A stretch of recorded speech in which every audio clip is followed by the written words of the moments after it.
ಆದ್ದರಿಂದ ಕಾಲಾಗ್ನಿಯು ಕೆಳಗೆ ಇದೆ, ಶಕ್ತಿಯು ಮೇಲಕ್ಕೆ ಇದೆ. ಅಗ್ನಿಯ ಗತಿಯು ಮೇಲ್ಮುಖವಾಗಿದೆ, ನೀರಿನ ಸೋರುವಿಕೆ ಕೆಳಮುಖವಾಗಿದೆ. ಆಧಾರ ಶಕ್ತಿಯು ಈ ಊರ್ಧ್ವಗಾಮಿ ಕಾಲಾಗ್ನಿಯನ್ನು ಧರಿಸಿಕೊಂಡಿದೆ.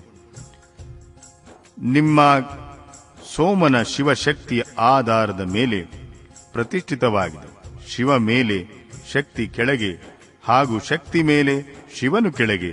ಈ ಪ್ರಕಾರ ಶಿವ ಮತ್ತು ಶಕ್ತಿ ಇವರು ಇಲ್ಲಿ ಎಲ್ಲವನ್ನು ವ್ಯಾಪಿಸಿಕೊಂಡಿರುವರು. ಪದೇ ಪದೇ ಅಗ್ನಿಯಿಂದ ಸುಟ್ಟು ಜಗತ್ತು ಭಸ್ಮಾತ್ ಆಗುತ್ತದೆ. ಇದು ಅಗ್ನಿಯ ವೀರ್ಯವಾಗಿದೆ. ಭಸ್ಮವನ್ನು ಅಗ್ನಿಯ ವೀರ್ಯವೆಂದು ಹೇಳುತ್ತಾರೆ. ಹೀಗೆ ಭಸ್ಮದ ಶ್ರೇಷ್ಠ ಸ್ವರೂಪವನ್ನು ತಿಳಿದು ಅಗ್ನಿಹಿ ಇತ್ಯಾದಿ ಮಂತ್ರಗಳಿಂದ ಭಸ್ಮ ಸ್ನಾನ ಮಾಡುವ ಬಂಧಿತನಾದ ಜೀವನು ಪಾಶದಿಂದ ಮುಕ್ತನಾಗುವನು. ಅಗ್ನಿಯ ವೀರ್ಯ ರೂಪಿ ಭಸ್ಮವನ್ನು ಸೋಮವು ಅಯೋಗಯುಕ್ತಿಯಿಂದ ಪುನಃ ನೆಲೆಸಿಬಿಟ್ಟಿತು. ಅದಕ್ಕಾಗಿ ಅದು ಪ್ರಕೃತಿಯ ಅಧಿಕಾರಕ್ಕೊಳಪಟ್ಟಿತು. ಯೋಗಯುಕ್ತಿಯಿಂದ ಶಾಕ್ತನು ಅಮೃತ ವರ್ಷದಿಂದ ಆ ಭಸ್ಮವನ್ನು ಎಲ್ಲೆಡೆ ನೆನೆಸಿಬಿಟ್ಟರೆ ಅವನು ಪ್ರಕೃತಿಯ ಅಧಿಕಾರಗಳನ್ನು ನಿವೃತ್ತಗೊಳಿಸುವನು.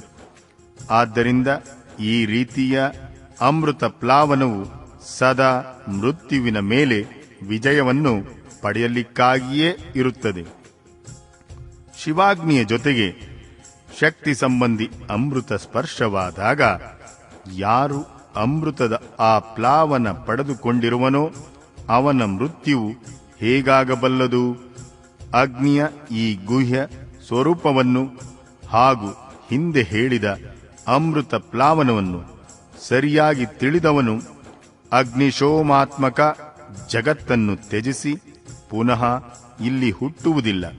ಶಿವಾಗ್ನಿಯಿಂದ ಶರೀರವನ್ನು ಸುಟ್ಟು ಶಕ್ತಿ ಸ್ವರೂಪ ಸೋಮಾಮೃತದಿಂದ ಯೋಗ ಮಾರ್ಗದ ಮೂಲಕ ಇದನ್ನು ಅಪ್ಲಾವಿತ ಮಾಡುವವನು ಅಮೃತ ಸ್ವರೂಪನಾಗುತ್ತಾನೆ.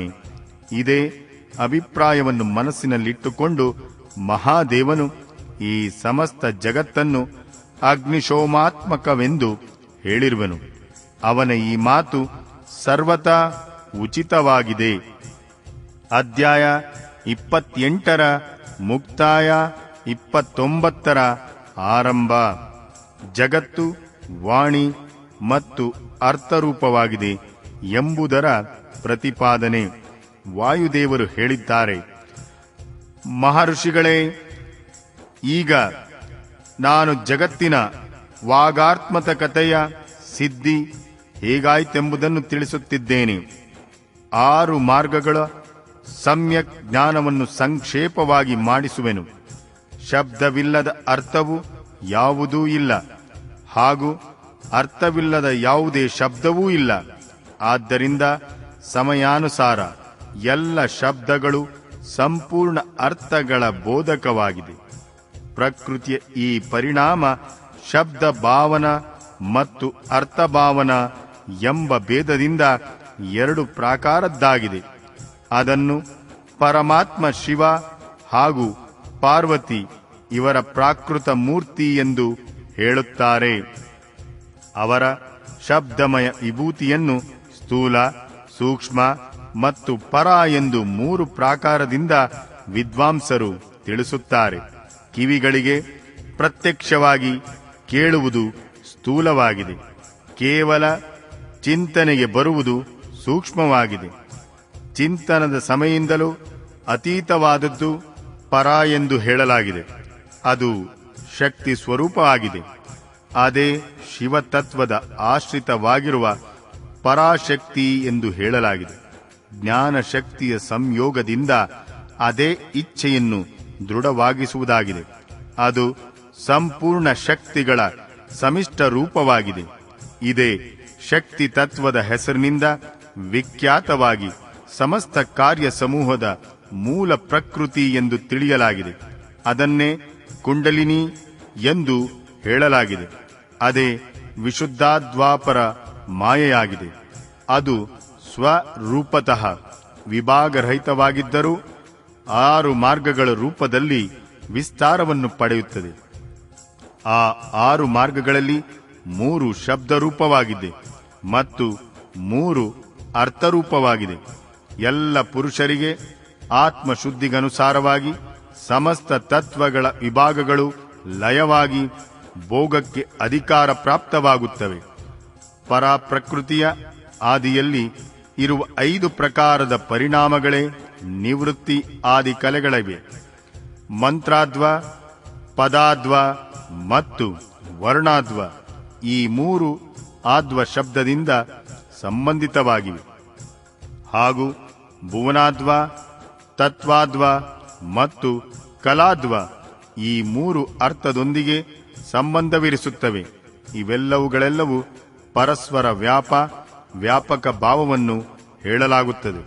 ಸಮಸ್ತ ಮಂತ್ರಗಳು ಪದಗಳಿಂದ ವ್ಯಾಪ್ತವಾಗಿದೆ, ಏಕೆಂದರೆ ಅವು ವಾಕ್ಯ ರೂಪವಾಗಿದೆ.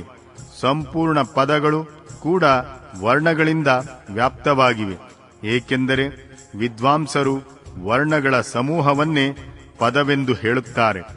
ಆ ವರ್ಣಗಳು ಭುವನಗಳಿಂದ ವ್ಯಾಪ್ತವಾಗಿವೆ, ಏಕೆಂದರೆ ಅವುಗಳೇ ಅವುಗಳ ಉಪಲಬ್ಧವಾಗುತ್ತವೆ. ಭುವನವು ತತ್ವಗಳ ಸಮೂಹದಿಂದ ಒಳಗೆ ಹೊರಗೆ ವ್ಯಾಪ್ತವಾಗಿವೆ, ಏಕೆಂದರೆ ಅವುಗಳ ಉತ್ಪತ್ತಿಯು ತತ್ವಗಳಿಂದಲೇ ಆಗಿದೆ. ಆ ಕಾರಣೀಭೂತ ತತ್ವಗಳಿಂದಲೇ ಅವುಗಳ ಆರಂಭವಾಗಿದೆ. ಅನೇಕ ಭುವನಗಳು ಅವುಗಳಿಂದಲೇ ಪ್ರಕಟವಾಗಿವೆ.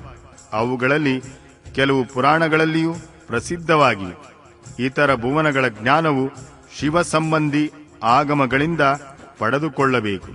ಕೆಲವು ತತ್ವಗಳು ಸಾಂಖ್ಯ ಮತ್ತು ಯೋಗಶಾಸ್ತ್ರಗಳಲ್ಲಿಯೂ ಪ್ರಸಿದ್ಧವಾಗಿವೆ.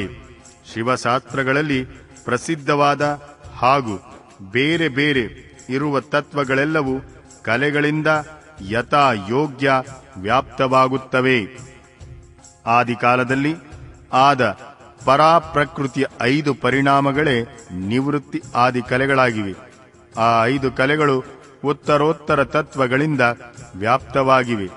ಆದ್ದರಿಂದ ಪರಾಶಕ್ತಿಯು ಸರ್ವತಾ ವ್ಯಾಪಕವಾಗಿದೆ.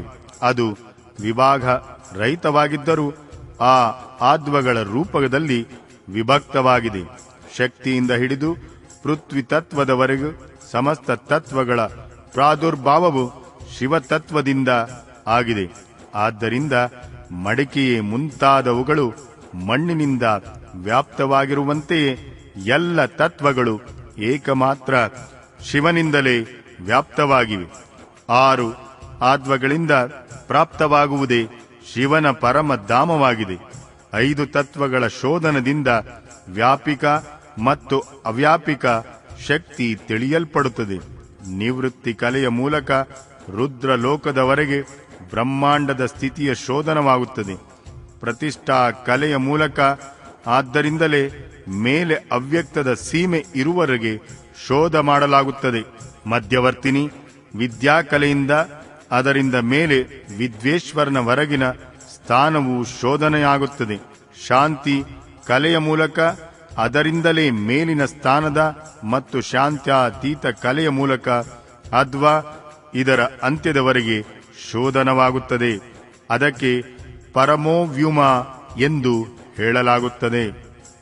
ಹೀಗೆ 5 ತತ್ವಗಳನ್ನು ತಿಳಿಸಲಾಯಿತು. ಅವುಗಳಿಂದ ಸಮಸ್ತ ಜಗತ್ತು ವ್ಯಾಪ್ತವಾಗಿದೆ. ಅಲ್ಲೇ ಸಾಧಕರಿಗೆ ಇದೆಲ್ಲವನ್ನು ನೋಡಬೇಕು. ಆದ್ವ ಇದರ ವ್ಯಾಪ್ತಿಯನ್ನು ತಿಳಿಯದೆ ಶೋಧನ ಮಾಡಲು ಬಯಸುವವನು ಶುದ್ಧಿಯಿಂದ ವಂಚಿತನಾಗಿ ಉಳಿಯುವನು. ಅದರ ಫಲವನ್ನು ಪಡೆಯುವುದಿಲ್ಲ. ಅವನ ಪರಿಶ್ರಮವೆಲ್ಲವೂ ವ್ಯರ್ಥವು, ಕೇವಲ ನರಕದ ಪ್ರಾಪ್ತಿ ಮಾಡಿಸುವುದಕ್ಕಾಗಿದೆ. ಶಕ್ತಿಪಾತದ ಸಂಯೋಗವಾಗದೆ ತತ್ವಗಳ ಸರಿಯಾದ ಜ್ಞಾನ ಉಂಟಾಗಲಾರದು. ಅವುಗಳ ವ್ಯಾಪ್ತಿ ಮತ್ತು ವೃದ್ಧಿಯ ಜ್ಞಾನವು ಅಸಂಭವವಾಗಿದೆ.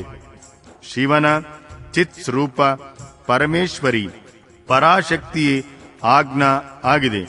ಆ ಕಾರಣರೂಪಿ ಆಜ್ಞೆಯ ಸಹಯೋಗದಿಂದ ಶಿವನು ಸಂಪೂರ್ಣ ಶಿವನ ಅಧಿಷ್ಠಾತ ಆಗುತ್ತಾನೆ. ವಿಚಾರ ದೃಷ್ಟಿಯಿಂದ ನೋಡಿದರೆ ಆತ್ಮನಲ್ಲಿ ಎಂದಿಗೂ ವಿಕಾರಗಳು ಆಗುವುದಿಲ್ಲ. ಈ ವಿಕಾರಗಳು ಪ್ರತೀತ ಮಾಯ ಮಾತ್ರವಾಗಿದೆ.